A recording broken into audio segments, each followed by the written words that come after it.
ये आपके नोट्स हैं ट्रांसपोर्टेशन चैप्टर के, जो मोस्ट इम्पॉर्टेंट चैप्टर है एंड मोस्ट डिफ़िकल्ट चैप्टर है। इसमें से 15 और 5 मार्क्स दोनों का आएगा, ठीक है।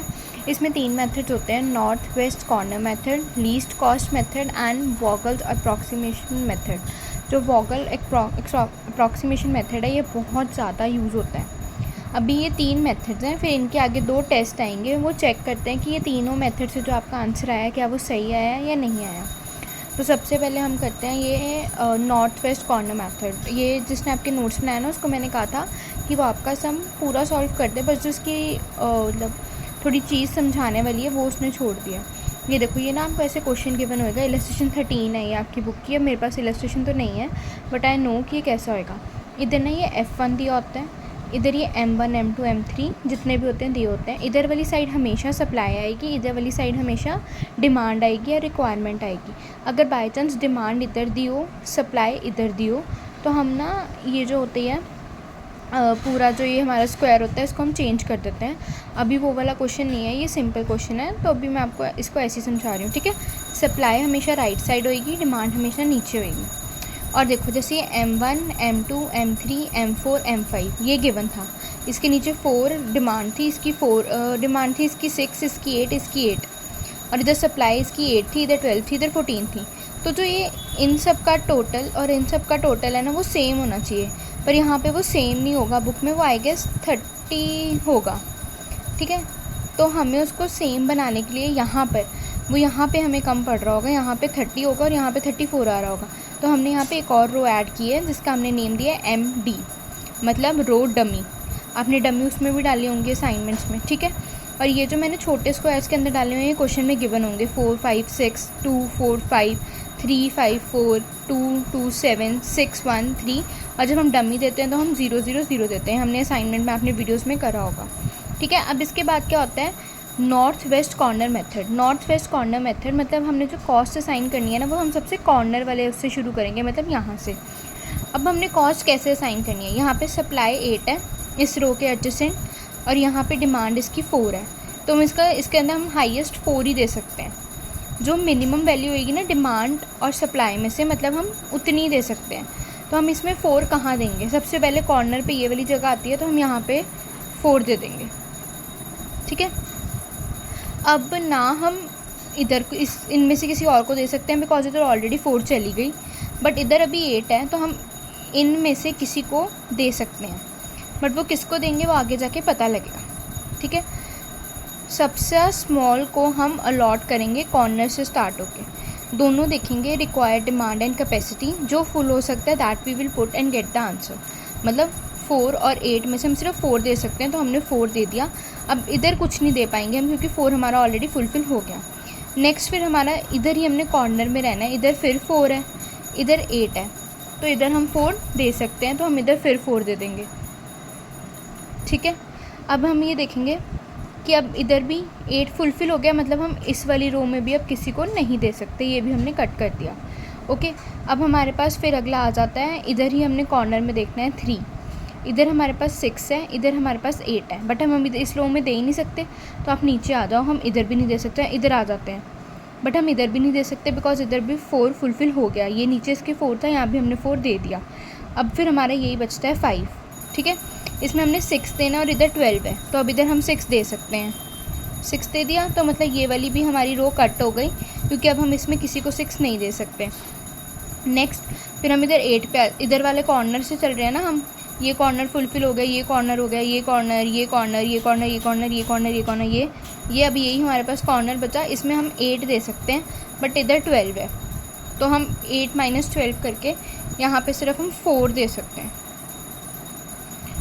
नहीं, यहाँ पे हम 8 दे सकते हैं इस पूरी रो में, इस पूरी रो में कॉलम में 12 दे सकते हैं, बट हम 6 ऑलरेडी दे चुके हैं, मतलब 6 बचा, तो इधर हमने 6 दे दिया, ठीक है। तो इसका मतलब अब हम इस कॉलम में अब आगे कुछ नहीं दे सकते, ये कट हो गया। नेक्स्ट फिर हमारे पास अब ये भी चला गया, ये भी चला गया, ये भी चला गया, ये भी चला गया, अब हमारे पास ये बचा 7, तो अब हम 7 में हमने 8 देना है, 8 में से 6 दे दिया, 2 बचा, और इधर 14 है, मतलब हम इधर 2 आराम से दे सकते हैं, इधर हमने 2 दे दिया, तो ये भी पूरी रो कट हो गई। नेक्स्ट हमारे पास अब इधर 8 बचा, ठीक है, और इधर 14 बचा और इधर 4 बचा।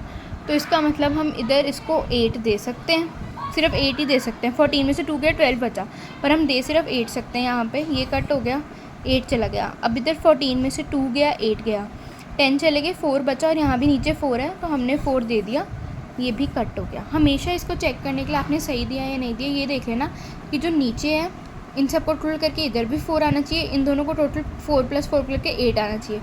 अब इधर हमने 6 + 6 दिया है, 12 है, नीचे इसके 6 है, नीचे इसके 8 है, तभी हमें पता लग जाएगा ये सही है कि नहीं है, ठीक है। अब जो ये हमारे आंसर आया ना, जैसे इधर हमने 4 दिया है, 4 × 4 करके यहाँ पे हम लिखेंगे 4 × 4, अगला हम लिखेंगे 2 × 4 प्लस करके 2 × 4, प्लस हम लिखेंगे 5 × 6, प्लस हम लिखेंगे 2 × 6, फिर हम लिखेंगे प्लस 7 × 2, प्लस 3 × 8 एंड प्लस 0 × 4। इन सबको मल्टीप्लाई करके प्लस कर लेंगे, हमारा आंसर आ जाएगा 104। ये हमारा था नॉर्थ वेस्ट कॉर्नर मेथड, कि हमने सबसे पहले नॉर्थ में वेस्ट से शुरू करना है, इधर वाली साइड से। अगर सपोज़ हमारे ये फुलफ़िल हो गया होता और यहाँ ये 2 बच्चे होते, हमारी ये लाइन कट नहीं हुई होती, यहाँ पे 8 होता, 4 नहीं होता, तो हम फिर इसके नीचे से देते। बट जैसे जैसे ये कट होते जा रहे हैं तो हम आगे आगे आगे जाते जा रहे हैं। ऐसी 3 मेथड्स हैं नॉर्थ वेस्ट कॉर्नर में, कि हमने सबसे पहले कोने वाले को देना है, कॉर्नर वाले में। लीस्ट कॉस्ट मेथड में होगा, अभी हम आगे करेंगे नेक्स्ट वीडियो में, बट लीस्ट कॉस्ट में होगा कि ये जो सबसे ज़्यादा यहाँ पे ये जो कॉस्ट लिखी हुई है ना, उनमें से जो सबसे कम कॉस्ट होगी उसमें देंगे, ठीक है। वो हम नेक्स्ट मेथड में करेंगे। और ये समझ आ गया ना कि यहाँ पे हमेशा डिमांड होएगी, यहाँ हमेशा सप्लाई होएगी, और ये सेम होना चाहिए इनका टोटल यहाँ करके। अगर टोटल कम है तो हम यहाँ पे एक डमी लाइन ऐड कर देंगे, उतनी यहाँ पे हम डिमांड लिख देंगे जितनी हमें उसमें टोटल करने के लिए चाहिए, ठीक है। और अगर बाय चांस हमारा यहाँ पे 34 हो गया होता और यहाँ 30 होता, तो फिर हम यहाँ एक लाइन ऐड करते, ठीक है ना। यहाँ हम एक 0 0 0 0 0 करके यहाँ हम एक 4 की लाइन ऐड करते। आगे उसने आपके सारे ट्रांसपोर्टेशन के सम सॉल्व करे हुए हैं, तो आपको कोई प्रॉब्लम नहीं आएगी। उसने each and every sum solve किया, 46 सम्स है, उसने 46 के 46 सॉल्व किए हैं, बिकॉज हर सम डिफरेंटली होगा। मोस्ट इंपॉर्टेंट चैप्टर है, 15 में क्वेश्चन आएगा, और वही क्वेश्चन आएंगे जो हमारी बुक में है। इसका क्वेश्चन बाहर से नहीं आएगा। जो मेरे को क्वेश्चन आया था, मुझे तो उसका आंसर भी याद था कि उसका आंसर 490 आया था, और मुझे ये तक याद था कि मैंने कहाँ पे उसको नंबर्स दिए हैं। ये ट्रांसपोर्टेशन की क्वेश्चन की स्टार्टिंग है। स्टार्टिंग के 3 पार्ट्स हैं, A part, B part, C part, ठीक है। अभी हमने ए पार्ट कर लिया है, बी और सी करेंगे, और फिर ए बी सी पार्ट करने के बाद हमें जो पेपर में क्वेश्चन आएगा, वो हमें एक ऐसा क्वेश्चन आएगा, वो हमें बोलेंगे कि आप वॉगल से करो या LCM से करो या NWCM से करो। हमने जिससे भी वो सम सॉल्व करना है, उसके बाद करने के बाद हमने उस पर एक टेस्ट लगाना होता है। 2 टाइप के टेस्ट होते हैं, मोदी, और एक और टेस्ट होता है, वो आगे लिखा होगा, मेरे को नेम नहीं याद आ रहा। उन टेस्ट को लगाने के बाद जो हमारा आंसर यहाँ पे आ रहा है, और जो वो टेस्ट का आंसर आएगा, अगर वो सेम आया दैट मीन्स हमारा क्वेश्चन राइट है, अगर वो डिफरेंट आया दैट मीन्स हमारा क्वेश्चन गलत है, या फिर उसमें कुछ एक्सेप्शंस होते हैं, वो आगे पता लग जाएंगे। ये मेथड मोस्ट ईजीएस्ट है, ये थोड़ा सा उससे अलग है, और ये वाला मेथड थोड़ा डिफ़िकल्ट है, बट ये मोस्ट सूटेबल है कि अगर आप इस मेथड को लगाओगे और फिर आगे वो टेस्ट लगाओगे तो आपका आंसर बहुत ईजीली मैच कर जाएगा। वरना इन दोनों मेथड्स को लगाने के बाद ना वो टेस्ट बहुत लंबा हो जाता है, लाइक वो टेस्ट 5-6 पेजेस का चला जाएगा, बट ये वाला मेथड लगाने के बाद वो टेस्ट 2-3 पेजेस में ख़त्म हो जाएगा और आपका आंसर आ जाएगा। पर ये मेथड थोड़ा डिफ़िकल्ट है।